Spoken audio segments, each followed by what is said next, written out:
79 साल पहले इस देश के नौजवान अंग्रेजों की लाठियां खा रहे थे। उनकी गलती सिर्फ इतनी थी कि वो आजादी चाहते थे। उनके हाथों में बंदूकें नहीं थी, उनके हाथों में तिरंगा था। समय बदला, सरकारें बदली, संविधान आया, लोकतंत्र आया, लेकिन एक सवाल आज भी जिंदा है।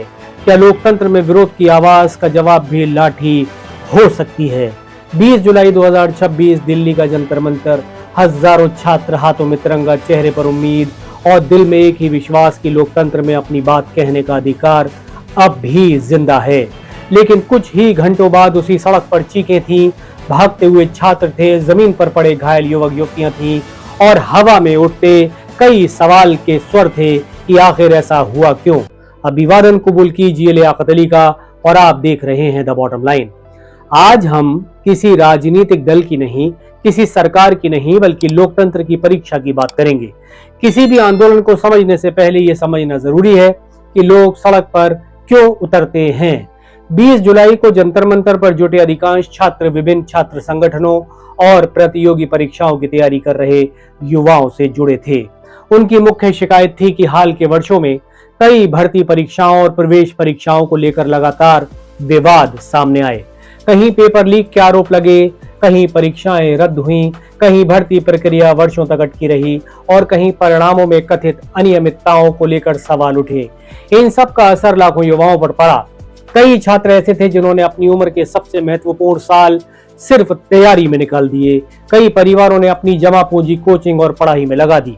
ऐसे में छात्र संगठनों ने अपनी मांगे सरकार तक पहुंचाने के लिए जंतर मंतर पर प्रदर्शन का आह्वान किया।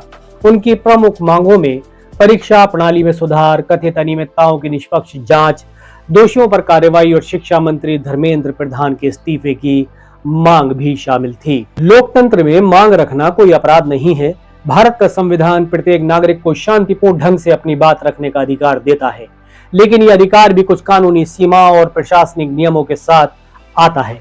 यहीं से शुरू होता है इस पूरे विवाद का दूसरा पक्ष। दिल्ली पुलिस का कहना था कि प्रदर्शन की अनुमति केवल जंतर मंतर तक सीमित थी। संसद की ओर मार्च निकालने की अनुमति नहीं ली गई थी। पुलिस के अनुसार जब कुछ प्रदर्शनकारी बैरिकेड पार करने लगे तो उन्हें रोकने की कोशिश की गई। प्रशासन का दावा था कि स्थिति बिगड़ने लगी और कानून व्यवस्था बनाए रखने के लिए बल प्रयोग करना पड़ा। कुछ आधिकारिक बयानों में यह भी कहा गया कि धक्का मुक्की हुई और कुछ पुलिसकर्मी भी घायल हुए। अगर केवल पुलिस का बयान सुना जाए तो तस्वीर एक तरह की दिखाई देती है, लेकिन क्या पूरी कहानी बस इतनी ही थी? घटना के बाद आए सामने अनेक वीडियो सोशल मीडिया पर तेजी से वायरल हुए। कई वीडियो में छात्र भागते दिखाई दे रहे थे। कुछ वीडियो में जमीन पर गिरे छात्रों को उठाते हुए उनके साथी नजर आए।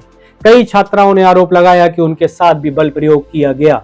कई घायल छात्रों के सिर, हाथ और पीठ पर चोट के निशान दिखाई दिए।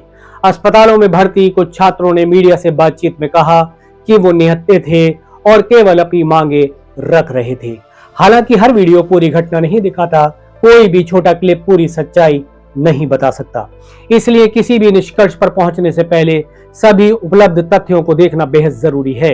लेकिन एक बात निर्विवाद रूप से सामने आई, उस दिन बड़ी संख्या में छात्र घायल हुए। घटना के बाद जिस बात ने सबसे अधिक बहस छेड़ी वो सिर्फ लाठीचार्ज नहीं था, बल्कि सादे कपड़ों में लाठी चलाने वाले लोग थे। सोशल मीडिया पर लोगों ने सवाल उठाया, ये लोग कौन हैं? इनके पास लाठियां क्यों थीं? क्या ये पुलिस थे या कोई और? दिल्ली पुलिस ने बाद में स्पष्ट किया कि वो सादे कपड़ों में तैनात पुलिसकर्मी यानी प्लेन क्लॉथ पुलिस पर्सनल थे, जिन्हें सुरक्षा और कानून व्यवस्था की ड्यूटी पर लगाया गया था। लेकिन आलोचकों ने एक अलग सवाल उठाया, अगर कोई पुलिसकर्मी वर्दी में नहीं है तो आम नागरिक उसे पहचानेंगे कैसे? यदि कहीं जरूरत से ज्यादा बल प्रयोग हो तो जवाबदेही किसकी तय होगी? क्या हर पुलिसकर्मी की पहचान स्पष्ट नहीं होनी चाहिए? ये सवाल सिर्फ इस घटना के नहीं है, ये सवाल किसी भी लोकतंत्र के लिए बेहद महत्वपूर्ण है। दुनिया के अधिकांश लोकतांत्रिक देशों में भीड़ नियंत्रण के लिए चरणबद्ध प्रक्रिया अपनाई जाती है। पहले समझाइश, फिर चेतावनी, फिर बैरिकेड और अंत में यदि स्थिति पूरी तरह नियंत्रण से बाहर हो जाए तभी सीमित बल प्रयोग किया जाता है। यही सिद्धांत भारत में भी लागू माना जाता है। लेकिन 20 जुलाई को क्या यही प्रक्रिया अपनाई गई? क्या सभी शांतिपूर्ण विकल्प समाप्त हो चुके थे? क्या बल प्रयोग आवश्यक और अनुपातिक था? यही वो प्रश्न है जिनका उत्तर आज भी सार्वजनिक बहस का विषय बना हुआ है। 20 जुलाई की घटना केवल एक दिन की खबर नहीं थी, ये उस भरोसे की परीक्षा थी जो देश का युवा अपने लोकतंत्र पर करता है। लेकिन कहानी यहीं खत्म नहीं होती। लाठीचार्ज के बाद अस्पतालों में क्या हुआ, घायल छात्रों ने क्या बताया, मानवाधिकार, संविधान और लोकतंत्र इस घटना को किस नजर से देखते हैं, और क्या इतिहास हमें आज भी कोई चेतावनी दे रहा है। 20 जुलाई 2026 की शाम तक जंतर मंतर की सड़कें खाली हो चुकी थीं, बैरिकेड अपनी जगह खड़े थे, पुलिस बल वापस लौट रहा था, लेकिन अस्पतालों के इमरजेंसी वार्ड भर चुके थे। किसी के सिर पर पट्टी बंधी थी, किसी का हाथ टूट गया था, कोई अपनी दोस्त को ढूंढ रहा था और किसी माँ का फोन लगातार बज रहा था कि बेटा तुम ठीक तो हो। आखिर लोकतंत्र की राजधानी में ऐसा क्या हुआ कि शिक्षा की बात करने वाले छात्र अस्पताल के बिस्तर तक पहुंच गए।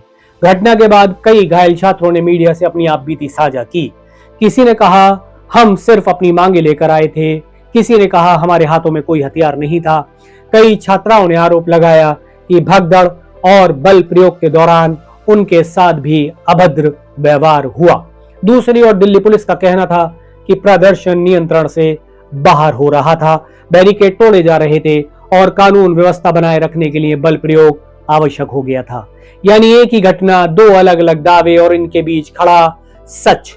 भारत का संविधान अनुच्छेद 19 के तहत नागरिकों को शांतिपूर्ण ढंग से अपनी बात रखने और एकत्र होने का अधिकार देता है, लेकिन यही संविधान ये भी कहता है कि सार्वजनिक व्यवस्था, सुरक्षा और कानून व्यवस्था बनाए रखने के लिए सरकार उचित प्रतिबंध लगा सकती है। यानी ना तो विरोध का अधिकार असीमित है और ना ही बल प्रयोग का अधिकार। यही संतुलन हर लोकतंत्र की सबसे कठिन परीक्षा होता है। लोकतंत्र की ताकत लाठी नहीं, संवाद होता है, क्योंकि लाठी किसी को चुप करा सकती है लेकिन संतुष्ट नहीं कर सकती, डर पैदा कर सकती है लेकिन विश्वास नहीं। अगर छात्र सड़क पर हैं तो सबसे पहले ये समझना जरूरी है कि वो सड़क पर आए क्यों। क्या उनकी शिकायतें सुनी गई? क्या संवाद के रास्ते सारे बंद हो चुके थे? या क्या हालात इतने बिगड़ चुके थे कि पुलिस के पास कोई दूसरा विकल्प नहीं बचा था? इन सवालों का जवाब अदालतें देंगी, जांच एजेंसियां देंगी, इतिहास देगा, लेकिन सवाल पूछना लोकतंत्र की आत्मा है। यहाँ एक बात बहुत स्पष्ट कर देना जरूरी है, ब्रिटिश शासन और स्वतंत्र भारत की लोकतांत्रिक व्यवस्था दोनों की तुलना एक समान नहीं की जा सकती। ब्रिटिश शासन विदेशी औपनिवेशिक सत्ता था, जबकि आज की सरकार भारतीय संविधान के तहत चुनी हुई सरकार है। लेकिन इतिहास हमें एक चेतावनी जरूर देता है, जब भी सत्ता संवाद से ज्यादा बल पर भरोसा करने लगती है तो सवाल उठने लगते हैं और लोकतंत्र सवालों से ही मजबूत होता है। राजनीति कुछ दिनों बाद आगे बढ़ जाती है, सरकारें बदलती रहती हैं, विपक्ष भी बदलता रहता है, लेकिन एक प्रतियोगी परीक्षा की तैयारी कर रहा छात्र अगर महीनों तक चोट के कारण पढ़ाई न कर सके तो उसका नुकसान कौन लौटाएगा? जिस माता पिता ने अपनी पूरी बचत अपने बच्चे की पढ़ाई पर लगा दी, उनके डर का जवाब कौन देगा? और अगर किसी पुलिसकर्मी को भी उस दिन चोट लगी तो उसका दर्द भी उतना ही वास्तविक है। इसलिए ये लड़ाई सरकार बनाम छात्र की नहीं होनी चाहिए, ये कोशिश होनी चाहिए कि ऐसी नौबत दोबारा कभी ना आए। 79 साल पहले इस देश के नौजवान आजादी के लिए लाठियां खा रहे थे, आज हम एक आजाद लोकतंत्र में हैं। इसलिए हमारी सबसे बड़ी जिम्मेदारी है कि लोकतंत्र की सबसे बड़ी ताकत संवाद बनी रहे, संघर्ष नहीं।